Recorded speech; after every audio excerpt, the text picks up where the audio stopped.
Olá, hoje nós vamos ver um pouco das cirurgias, renais ou urológicas, Primeiro, para conhecer, relembrar um pouco da anatomia do rim, nós temos dois rins, a pelve renal, que fica localizada aqui, os ureteres, tá? Bexiga urinária e a uretra. Para isso, nós vamos o quê? Falar um pouco das cirurgias urológicas, que é a nefropexia. É um procedimento cirúrgico que serve para fixar o rim no seu lugar anatômico. Devido, às nefroptoses, que é o rim que quando cai, fica caído por deficiências dos seus meios de fixação.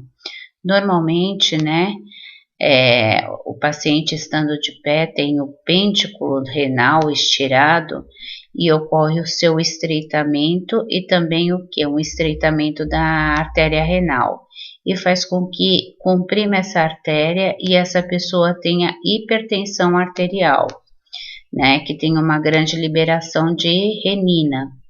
Então aí ele é fixado logo acima para não ter esse estreitamento e para ter uma menos liberação de renina e para esse paciente não ter um problema de hipertensão. Aí nós vamos falar sobre as indicações,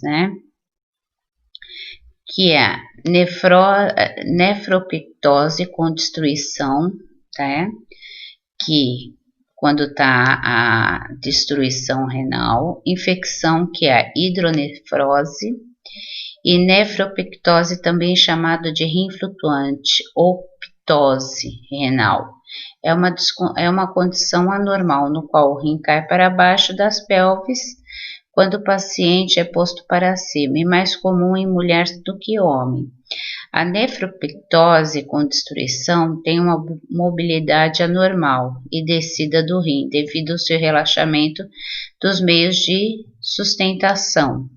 Então precisa se fazer o que? A cirurgia para fazer esse levantamento e principalmente para não liberar mais a renina e ter a hipertensão também. Nós temos a hidronefrose, ela vai consistir na dilatação ou distensão da pelve renal. Habitualmente, existe o quê? Uma interrupção do fluxo de urina oriunda do rim.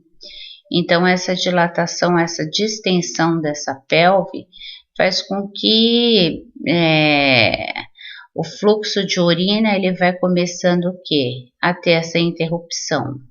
O pré-operatório é sempre aliviar a dor com posicionamento do leito do paciente, que deitar o paciente geralmente na região ventral e não dorsal, e com os quadris sempre elevados, pode estar sustentado por travesseiros embaixo, Analgésicos, controle de diureses e jejum de 8 horas, verificar sinais, tricotomia, se necessário, principalmente em casos masculinos, oferecer líquidos de 2 em 2 horas e enteroclisme na noite na véspera da cirurgia.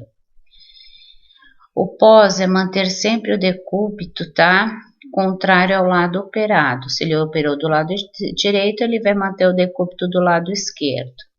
A dieta líquida pastosa no jantar e após o retorno também do peristaltismo tem que ser avaliado. Controlar a diurese, verificar sinais vitais, deambulação precoce, curativos. A diurese normalmente ele vai vir com uma sonda vesical de demora do centro cirúrgico, então vocês vão fazer normalmente o quê? O controle desse débito. E complicações cirúrgicas, infecção na parede, que é na própria cirurgia, ou uma infecção urinária que pode ser devido a uma contaminação no ato da passagem da sonda vesical de demora. Aí nós temos a nefrectomia, que é a retirada parcial ou total do rim, Então, o que acontece? Normalmente pode ser por hidronefrose, que vai fazer com que os ureteres, tudo, né, as tuberculações, né, tenha o que? Um aumento, tumores renais, cálculos renais, ou já nasceu com essa anomalia congênita, ou teve um traumatismo grave, principalmente quando há traumas, né, bem acentuado. Então, essa dilatação da pelve renal, né, aqui seria sobre a hidronefrose, que é devido a uma pielonefrite, que normalmente é um micro-organismo que ela vai aqui pela uretra, sobe pela bexiga e vai aqui, né, nos cálices pileciais e vai causar hidronefrose. Ou refluxo, né, vésico-uretral, que da bexiga vai o que? Ter os relaxamentos dos esfíncteres e pode ocorrer o que? Voltar essa urina para trás nos rins. Dilatação da bexiga também pode ser. E hiperplasia prostática benigna, né? A próstata no homem, né? Que pode estar aumentada, então pode ter esse problema também. A nefrectomia radical, a principal forma de tratamento definitivo para o câncer de rim é a nefrectomia radical. Seria o quê? Retirada do rim, né? Uma cirurgia responsável pela retirada do rim. Pode ser um rim só e o outro ainda está funcionando, né? Ou funcionando parcialmente, que esse paciente pode ser encaminhado até para uma hemodiálise. Depende da constituição do que está acontecendo com o paciente. Pode ser laparoscópica, tá? Também é efetivo quanto às cirurgias abertas. A vantagem da laparoscópica com a convencional, que o paciente ele consegue o que? Se recuperar muito mais rápido, tá? E é menos invasivo. Aí nós temos aqui, né, aparecendo-se um rim, né, com tumores, e a região onde é feito o quê? As cirurgias, onde pode ser a tradicional ou a laparoscópica, né? No caso aí, né, é um rim afetado esquerdo, como pode ser também o direito. O pré-operatório é sempre colher urina para exames, para identificar que esse paciente não tenha nenhuma infecção urinária, observar e anotar as drenagens urinárias, oferecer líquidos via oral de 2 em 2 horas, tá? Para haver uma eliminação maior das escórias, né? Que é ureia, creatinina, também verificar sinais vitais e orientar e supervisionar os exercícios respiratórios de 2 em 2 horas. Fazer enteroclisma, tricotomia axilar, pubiana, abdominal, inguinal e dorsal, porque vocês viram a região, né, da onde vai ser feita a incisão cirúrgica. E normalmente, tá, lá no centro cirúrgico, eles vão escovar a região com movimentos leves de 30 minutos antes do ato cirúrgico, para diminuir toda a carga bacteriana da própria pele. Aqui, nós estamos vendo aqui, né, na realidade, as posições que fica lá o paciente para fazer, né, as cirurgias, né. Depende de que lado que vai ser feito que a cirurgia no rim, né? Se for do lado esquerdo, ele vai ficar voltado para o lado direito, né? Mais voltado para o lado direito, fixado com essas correias, com esses colchins também, presos os braços para não cair, não ter queda de braços. E se for do outro lado, vai ser posterior ao outro lado. Aqui, ó. O nefroscópio, ele vai, se for o que? Por via laparoscópica, ele vai entrar aqui no rim junto com as câmeras para fazer a retirada, né, dos cálculos renais, Que aqui vocês podem estar observando que a gente tem bastante cálculos renais, aí ele vai fazer a retirada desses cálculos para poder o paciente, né, diminuir aquela dor. Principalmente esses cálculos, quando eles se deslocam, eles começam a bater nas paredes, né, e tem muita dor esses pacientes. Pós-operatório, sempre o decúbito contrário ao lado operado, como todos os outros, poderão ficar pinças na incisão e não devem ser trocadas, né? Estimular o que? Pinças na incisão, que dependendo de como estiver fazendo, eles devem estar pinçado, tudo, para não ter nenhum sangramento. Estimular o que? Inspirações profundas, controlar a dor com analgésico e balanço hidroeletrolítico, o que entra e o que sai, é muito importante, porque esse paciente pode desenvolver uma insuficiência renal. Pós-operatório, sempre verificar os sinais vitais, observar sangramentos curativos, atentos sinais de hemorragia, que é o choque hipovolêmico, que é a sudorese, a taquicardia e a agitação. Orientar o paciente a não carregar pesos nem praticar esportes violentos por praticamente 1 ano. E as complicações, hemorragias, atelectasias, recolabamentos, pneumonias, distensão abdominal. Aqui vocês vão ver de novo, né? O rim com os cálculos urinários, ó, vários cálculos. E esses cálculos, né, ele pode sair aqui da pelve renal e descer pelos ureteres e obstruir os ureteres. E se ele for pequeno, ele consegue passar por esses ureteres e ser eliminado na urina. Mas como se ele fosse grãos de areia, quando faz uma litrotripsia, que é através de um aparelho que vai fazer a destruição desses cálculos, para poder sair pela uretra. Aí a gente tem que usar normalmente o quê? Toda vez que esse paciente urinar, a gente tem que filtrar para ver se não está saindo esses cálculos veridicamente, tá? Mas se for de grande tamanho, ele não consegue, ele vai obstruir essa uretra. Que aí pode causar o quê? A hidronefrose. A hidronefrose, vocês podem ver aqui, ó, que é um rim que não é saudável, né? Que ele não tem acúmulo nenhum de líquido, ele produziu as escórias, já saiu pelos ureteres, foi pela bexiga e saiu pela uretra. Agora, quando tem os cálculos, né?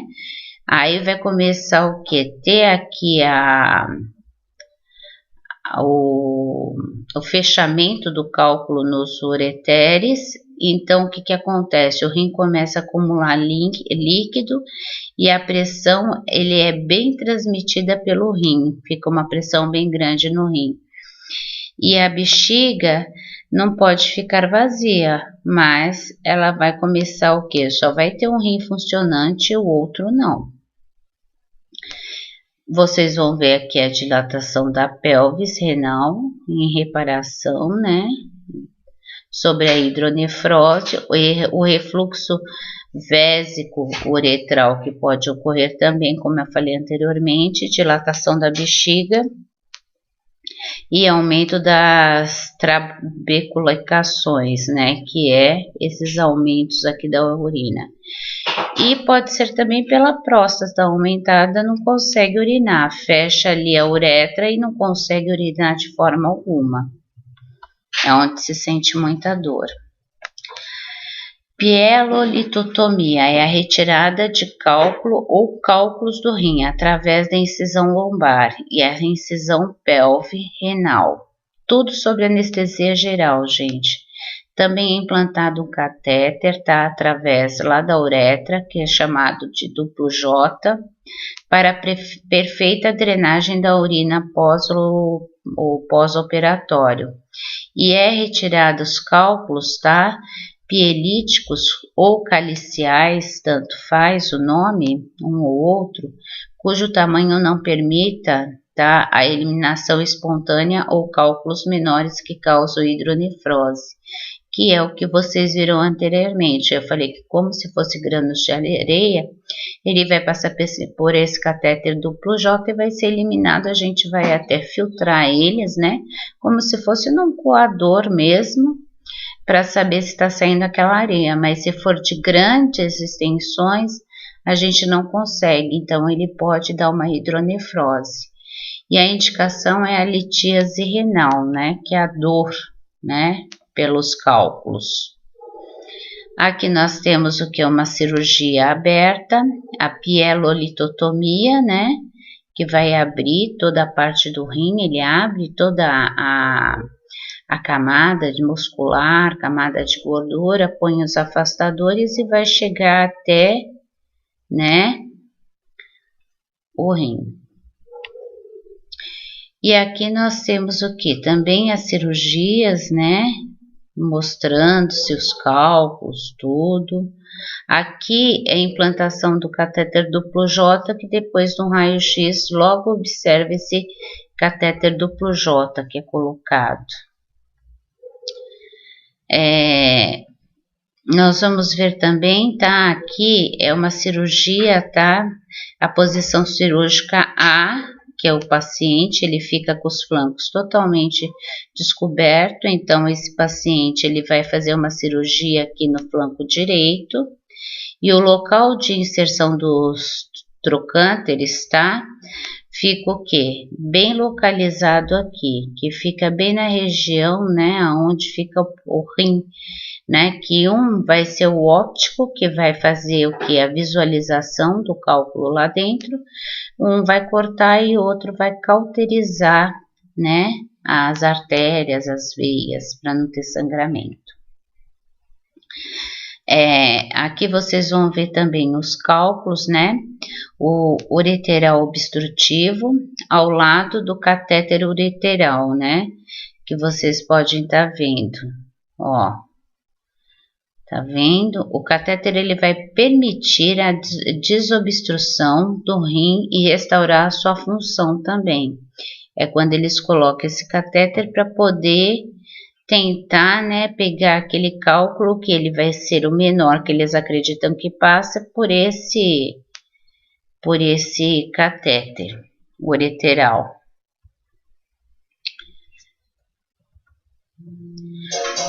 O pré-operatório oferece sempre o quê? Frascos para exames de urina, tá? Para poder o quê? Como eu falei para vocês, vocês vão filtrar aquela urina num coador para poder o quê? Ver se está eliminando os cálculos e orientar também esse paciente. Ele não vai poder ir no banheiro, sempre essa urina vai ter que estar sendo filtrada para a gente poder saber se está eliminando esses cálculos, ou em forma de areia, ou em forma de alguns grânulos maiores, mas que passe pela uretra, pelos ureteres e a uretra. Ingestão hídrica, tá? Porque para fazer controle de diurese, para poder o que? Realmente estimular, para lavar, né? Toda aquela parte renal,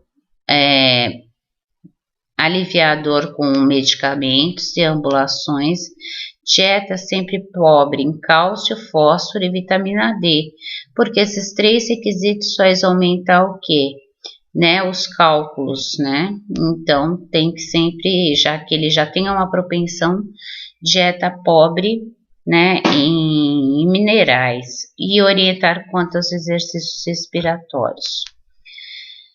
Evitar também no pós-operatório decúbito lateral do lado cirurgiado, verificar sinais vitais e sinais de choque, principalmente hipovolêmico, fazer controle de diurese, infusões venosas, observar o sangramento supurativo e deambulação precoce. As complicações podem ser uma infecção na ferida operatória ou uma infecção urinária recidiva, né, que ele já estava, melhorou, depois volte essa infecção, uma urostomia, que é uma criação cirúrgica de uma abertura artificial no estômago dos condutos urinários na parede abdominal, quer dizer, vai lá pegar, fazer uma abertura lá na parede abdominal vai pegar os ureteres, né? E abrir uma incisão e pegar aquele ureter e transfixar para poder sair ali pela parede abdominal a urina. E a urina passará a fluir nessa bolsa, né? E vai começar a ser armazenada. A urostomia pode ser também uretero-enterocutânea, tá?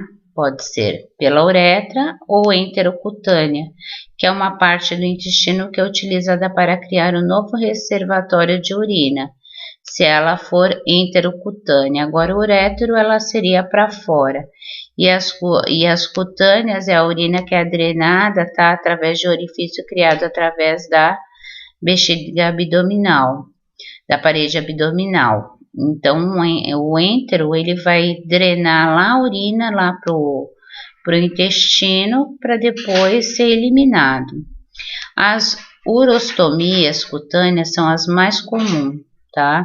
E inclui ureterostomia cutânea, estoma criado a partir de ureteres. A vesicostomia, o estômago é feito a partir da bexiga, e a nefrostomia é a drenagem da urina que começa a partir do rim. Então, essa do intestino, ela é possível fazer, mas o que eles utilizam mais, tá? São as urostomias, né, cutâneas, que vão ser o quê? Criado, né, pegado aqueles ureteres, abrir um estômago ali na parede abdominal, onde a urina vai sair por ali e vai colocar uma bolsa coletora. Ou a vesicostomia, que é um estômago localizado lá na bexiga urinária, que vai colocar um catéter e vai sair da bexiga urinária para uma bolsa também coletora. E nefrostomia é a drenagem da urina, que é diretamente do rim para essa bolsa coletora. Ureterostomia cutânea consiste na secção de ureter e numa implantação, né, na pele. E indicação em caso de dilatação do ureter por obstrução vesical, tumor ou reflexo vésico uretral, né? Para prevenir uma pressão retrógrada, quer dizer, para que não volte essa urina para o rim e cause uma pielonefrite também. Né? Aqui nós vamos ver aqui, ó, né? A parte que eles demonstram aqui, né? Uma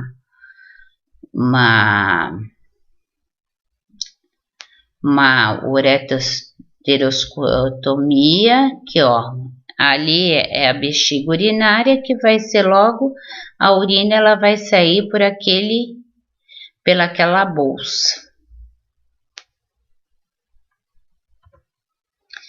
Pré-operatória, assistência psicológica, tá? Para o paciente se acostumar à nova forma de vida, afinal de contas, ele vai estar saindo urina pelo abdômen. O desvio urinário poderá alterar a sua autoestima também, levando a depressão, afastamento e raiva.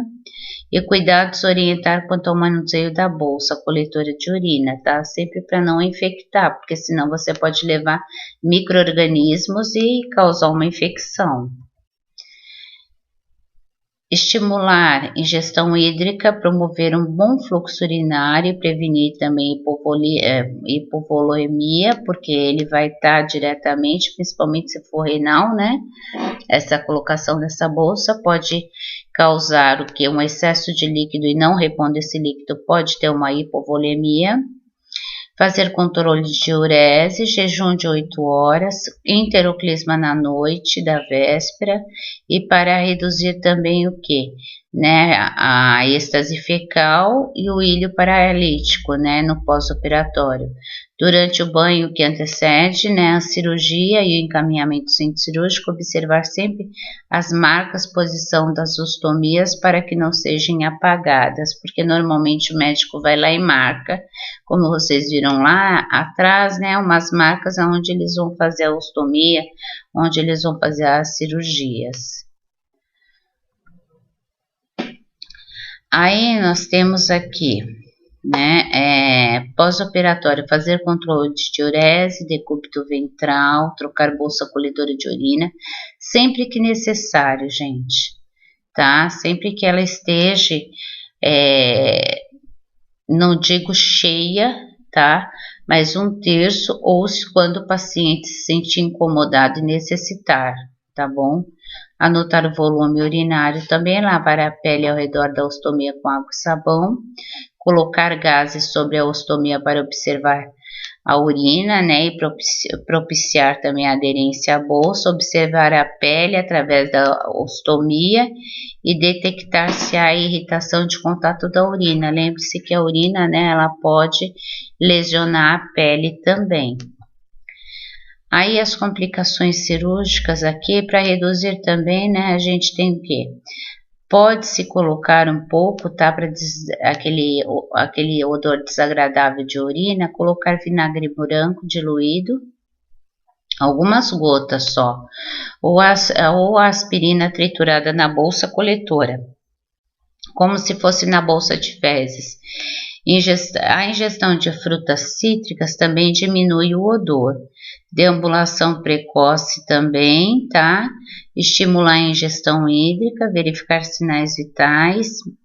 As complicações podem ser desde o choque hipovolêmico, descompensação cardíaca porque ele está perdendo muito líquido, com isso perde sódio, perde potássio, perde cálcio, e trombose, que é uma estenose, é um estreitamento daquela ostomia também. Infecções. Aqui, gente, vocês vão ver, né, uma próstata normal, você viu que ela não tá com edemas, ela não tá aumentada, aí ela tem a bexiga, né, a urina, onde ela é passada, o canal da urina, aqui da uretra, né, e ela não pressiona nem um pouco a uretra para passar essa urina. Já quando tem um tumor de próstata, vocês verem ali que a uretra ela tá bem estreitada, ela tá bem comprimida, por isso que se tem o que? As dores a urinar ou aquelas incontinências urinárias que urina em pouca frequência e com bastante dor, devido ao tumor. Aí nós vamos falar sobre a prostatectomia, que é a retirada da próstata devido ao seu aumento, né, da próstata. Pode ser tumores benignos ou malignos, tá? Sempre que for maligno vai ser o câncer, o benigno não, é só o aumento dela mesmo, tá? A cirurgia pode ser realizada por 2 vias diferentes, ou por via transuretal pela uretra, ou por via suprapúbica, que é a parede abdominal ali suprapúbica que vai fazer a intervenção cirúrgica, ou retirar mesmo pela uretra. A indicação é a hiperplasia, que é o aumento prostático, tá? Que geralmente ocorre mais em homens com mais de 60 anos. Nós temos aqui, tá? A abertura do ducto do rim direito, vista frontal, tá? De uma próstata normal e da bexiga, tá? Tudo normal, da vesículas seminais, paredes da bexiga, a próstata, né, ela tá normal, e a uretra também. Você viu que a próstata não comprime nada na parte normal, né, a bexiga. Já naquela próstata que ela está aumentada, né, a abertura da bexiga que ela diminui também, a parede da bexiga fica muito mais espessa. A próstata aumentada, ela comprime o canal da uretra, que faz com que não saia urina, tá? Que retém essa urina também. Por isso é necessário retirar a próstata. Aí, nós temos o que? Como eu falei para vocês, podem ser o que? Pela via, né, prostática, né, que vocês estão vendo aí no desenho, no primeiro desenho, introduzindo para poder ser retirada essa próstata, tá? e para recolher esse tecido, ou realmente por uma abertura ali na região suprapúbica para poder retirar essa próstata. Aí o médico que vai resolver qual que vai ser a indicação e a forma cirúrgica. Pré-operatório, sempre fazer controle de diurese, observar o funcionamento da sonda ou da cistostomia. E, gente, esse paciente que ele tira a próstata, ele vai vir com uma sonda vesical de demora. Então, nós vamos ter que oferecer de 2.000 a 3.000 litros por dia de líquidos orais. E fora isso, ele vai vir já conectado à sonda de 3 vias, tá? Uma irrigação contínua. E essa irrigação contínua, ela tem que ser gelada, porque vai sangrar bastante. E se deixar sangrar e formar coágulo na sonda, só o médico vai conseguir retirar essa sonda e repassar uma outra sonda com fio guia, que é um fio metálico de ferro, tá? Então, a gente sempre tem que deixar esse soro totalmente aberto, gelado, porque a gente sabe que o gelo faz o quê? Vasoconstrigir e diminuir o sangramento. E sempre trocando esses soros, tá? E sempre mantendo em geladeira. Quando a gente tem uma prostatectomia, a gente já deixa todos esses soros na geladeira lá do setor. Excluir o fumo, realizar exercícios, né, respiratórios, auxiliar na colocação das meias antitrombólicas, né, que são aquelas meias de compressão para prevenir qualquer efeito, né, de trombos, jejum de 8 horas, fazer enteroclisma para prevenir esforço evacuatório no pós-operatório ou até mesmo na mesa de cirurgia para contaminação, tricotomia, tá? Por via e as técnicas, essa tricotomia para tricotomizar abdominal, pubiana, né? E todas as regiões que tem ali, né? A parte de pelos. No pós, sinais de hipovolemia, que é o choque, hipotensão, sudorese, palidez e taquicardia, que esse é o choque hipovolêmico. Observar e anotar os aspectos externos do curativos. O curativo deve ser trocado pelo enfermeiro, fazer os movimentos passivos dos membros inferiores de hora em hora até a passagem dos efeitos anestésicos e depois estimular os exercícios ativos. E a deambulação deve ser evitada no pós-operatório imediato, quer dizer, no POI. Tá? Nas primeiras 24 horas, porque senão pode ter hemorragia. Orientar sempre o paciente a não sentar por longos períodos, prevenir o aumento da pressão, para prevenir esse aumento da pressão intraabdominal quando senta-se, que pode ter hemorragia, sinais vitais, estimular a ingestão hídrica, exercícios respiratórios, aliviar a dor, pois o aumento da pressão venosa estimula os sangramentos, tá? Então, sempre ficar o quê? De olho nesses pacientes que têm hipertensão, porque se ele tiver um pico de hipertensivo, ele pode sangrar. A alimentação oral deverá sempre ser indicada após o retorno do peristaltismo. Manter o gotejamento de irrigação vesical, como eu falei, pelo menos, tá? 70 gotas por minuto, trocar o frasco dos líquidos irrigadores, né? Porque quando você trocou um frasco lá em cima que tá descendo para irrigação, você já esvazia a bolsa e já marca quanto tem na bolsa, qual o aspecto da drenagem, se tá com sangue, se tá clara, como que tá o aspecto dela, tá? E observar também, se de repente você deixou lá uns 5 minutos sem essa drenagem, fez um coágulo e obstruiu, você colocou outro soro, aquele paciente, ele simplesmente vai sentir uma dor terrível, porque ele não vai conseguir urinar e vai estar entrando líquido ali naquela bexiga, ele não consegue urinar, tá? As complicações cirúrgicas e hemorragias, infecções urinárias, tromboses venosas epididimite, que é inflamação no epidídimo, e a embolia pulmonar. Aqui vocês vão ver, né? Ó, como eu falei para vocês, são as sondas de 3 vias, né? A via que tá lá na parte azulzinha com uma parte branca é onde a gente insufla o cuff. Aquele que tá mais sanguinolento é aonde está saindo para o coletor de urina a urina que foi lavada toda a bexiga do paciente. E é o outro que vocês podem ver aqui, ó, seria o que? O soro que está infundindo. Então, vocês podem observar que antes, né, da retirada da próstata, está comprimindo. E depois ele já vai setar sem a próstata e vai alargar esse canal para poder passar. Nós temos a postectomia, que é a remoção cirúrgica do prepúcio peniano, tá? A indicação dos casos da fimose, tá? Geralmente, tá? É para expor o que? A glande, né? Que é a cabeça do pênis. Vocês podem observar aqui na figura à sua esquerda, né? Eu tenho a fimose, né? Que não tem nenhuma exposição do prepúcio, e lá no lado direito eu já tenho essa exposição.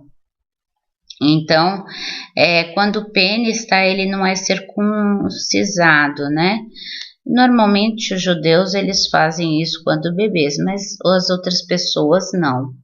E isso daí é muito importante tanto para a higiene do paciente, tudo, e até na vida dele adulta.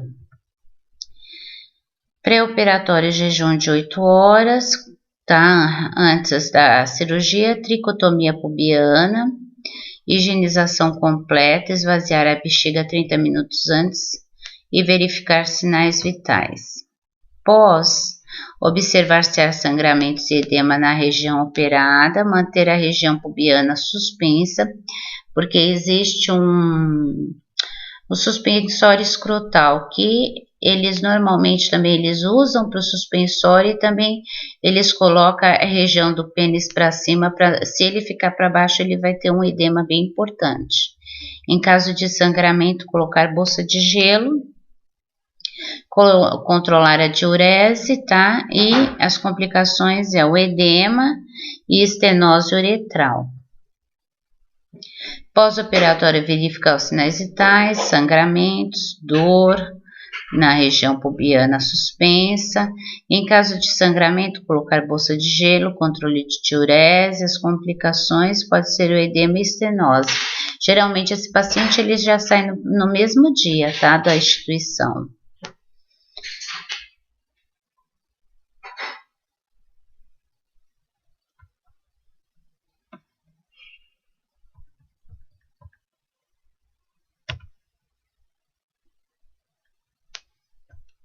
Então, gente, aqui foi as nossas cirurgias, tá? Tanto renais como urológicas. Aí, se vocês tiverem alguma dúvida, aí estou à disposição. Obrigada.